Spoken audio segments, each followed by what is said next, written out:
6:52 time for the morning sprint. Governor Evers is calling a special session to address what he calls chronic challenges to Wisconsin's workforce. The governor has been pushing to expand funding for child care in the state ever since the legislature's Joint Finance Committee removed a $340 million provision from the state budget. Republicans say tax cuts will help the Wisconsin workforce. That session is scheduled for September 20th.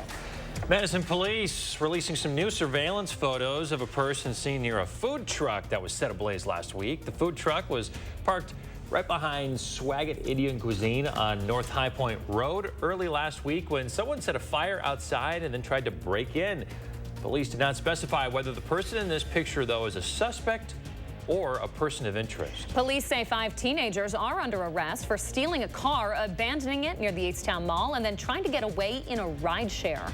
The vehicle was reported stolen out of Sun Prairie. It was abandoned on East Washington Avenue near Thera Road around 6 Monday night. One of the teens reportedly tried to run away after being handcuffed, but police were able to stop him. Officers also found a loaded gun in his backpack. Well, this morning, when Janesville teachers return to the classroom this year, they will have a new contract and a pay raise. In a meeting last night, the district's Board of Education approved that new contract with a 6% pay bump. The district says that it and the teachers union hope it'll help recruit and retain teachers. Forward Madison adding a new star to their lineup in a quest for a USL League One playoff return. Pierre Da Silva has made his journey from youth leagues to Brazilian and U.S. soccer clubs. He now joins the Madison team. Forward Madison hopes his ad will cement their playoff spot.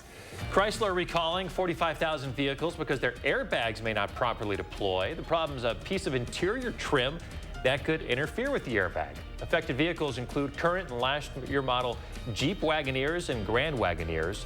Any Chrysler dealer will inspect the vehicles and correct the problem at no charge to you. Chrysler is planning to mail letters to the owners affected by September 22nd. Ohio voters are rejecting a measure that would make it harder to amend the state constitution. It's a move some hope will pave the way for a vote to pass abortion protections there later this year. The provision was called Issue 1. It would require 60% of the vote in order to pass constitutional amendments rather than the simple majority that's currently in place. Multiple people being saved and still needing rescued in Maryland after severe weather tore through. Governor Wes Moore is visiting the scenes of the damage where dozens of trees have gone down along with power lines.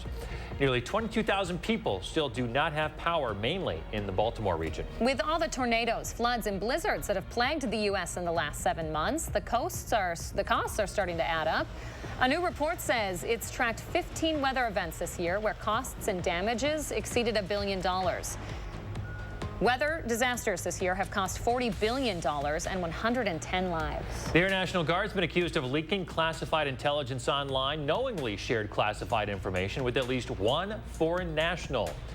In a statement, the FBI, in an FBI statement, I should say, Guardsman Jack Teixeira shared information with 3 different Discord servers with foreign nationals among their 150 members. The name of the city has been redacted.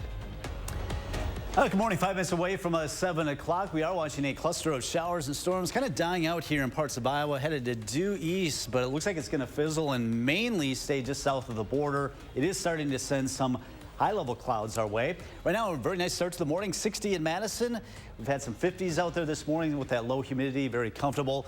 We'll see the shield of cirrus clouds throughout the morning hours into the afternoon. You see how close some of these showers get to southern Wisconsin, but just staying south of the border. Our chance of rain will come in tonight. Looks like later this evening as a cold front approaches us, that'll bring us at least a slight chance of a shower or thunderstorm.